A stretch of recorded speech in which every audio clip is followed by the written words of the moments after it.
She was already halfway out the door when I saw it. My dress, the one I'd bought with my first real paycheck. Midnight blue, off-shoulder, sleek, reserved for special occasions. The kind where you wanted to feel like yourself, but better. The kind of dress that wasn't just fabric. It was armor, confidence stitched into every seam. And there she was, my roommate, wearing it, without asking, without even pretending to hide it. I stopped in the hallway. She froze, our eyes locked, and everything in me went cold. It wasn't the dress. It wasn't even the fact that she looked good in it. It was the audacity, the ease, the assumption that what was mine could simply become hers because… Why? Because she wanted it? I asked, "Is that mine?" She didn't lie. Not exactly. She said, "Yeah, it is." I asked, "Did you go into my room when I wasn't home?" She hesitated, then nodded, sheepish, like she was a child caught stealing cookies, not an adult who had just invaded my personal space. Let me be clear, we were roommates, not friends. Friendly, yes. We split groceries, occasionally small talk, but there were boundaries. Clear, unspoken ones. We weren't the kind of people who shared closets or secrets, and that was fine by me, which is why this hit harder. It wasn't just a dress, it was a violation. I told her, quietly but firmly, to take it off and wear something else. That's when she crumbled. She burst into tears, said she had nothing else appropriate for the dinner, that she needed to look nice. It was a big night, meeting her boyfriend's parents. She begged, "Please, just this once. I'll return it. I didn't mean anything bad by it." I stood there, heart pounding, trying to steady my voice. "If you had just asked," I told her, "it would have been a completely different story." But she hadn't. She'd chosen to take, and now she was crying because she didn't get away with it. She kept insisting she had nothing else to wear. And maybe that was true, but it wasn't my fault. I stayed firm.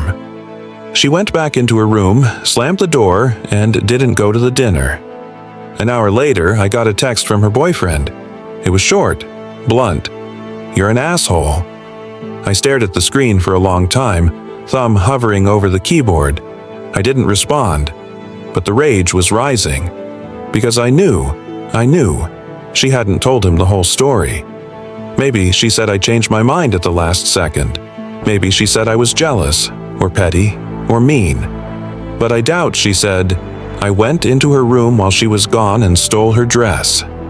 Because that's what it was. Theft. And when I called her on it, she turned it into a sob story. And when the sobs didn't work on me, she recruited backup. It wasn't just manipulative. It was insulting. She wanted me to feel bad, to feel like I had ruined her night, to feel like I had crossed a line. But the truth was, I was the only one who respected any lines at all.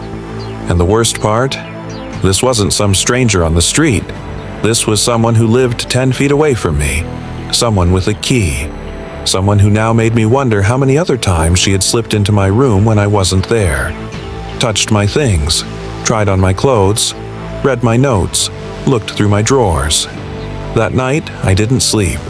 I kept replaying the moment. Her standing there in my dress, acting like it was hers by default. Like her need outweighed my boundaries. Like asking wasn't necessary if she felt entitled enough. I went over every scenario. What if I'd let her wear it? Would she have said thank you? Maybe. Would she have done it again? Absolutely. Because people like that don't learn from kindness. They exploit it. She wasn't sorry she took it. She was sorry she got caught. And then she tried to punish me for not playing along. The next day, I started locking my room. I stopped being friendly. No more shared groceries. No more casual conversations. I wasn't angry anymore. I was done. I don't know what story she told her boyfriend. I don't care. I know my truth. And my truth is this. I was violated. I was disrespected. And I was manipulated. But I didn't cave. I didn't let the guilt win.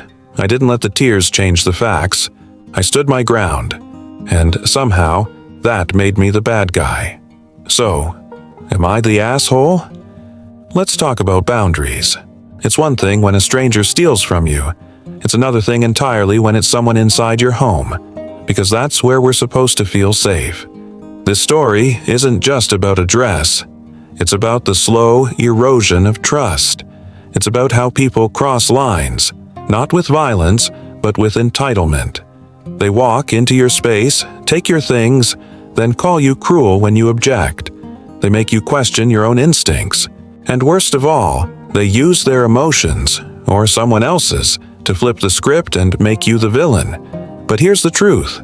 Setting boundaries is not cruelty. It's clarity. It's self-respect. It's the first and last defense against being used. So if you've ever had to say no and were made to feel like the bad guy for it, you're not alone. You're not cold. You're not mean. You're not selfish. You're someone who understands the value of asking before taking. And that's a lesson some people refuse to learn. Let them throw tantrums. Let them send angry texts. Let them cry. But don't let them convince you that protecting your space is wrong. Because the people who respect you will always ask. And the people who don't, they don't deserve to be in your home, your heart, or your closet. So tell us, what would you have done? Comment below.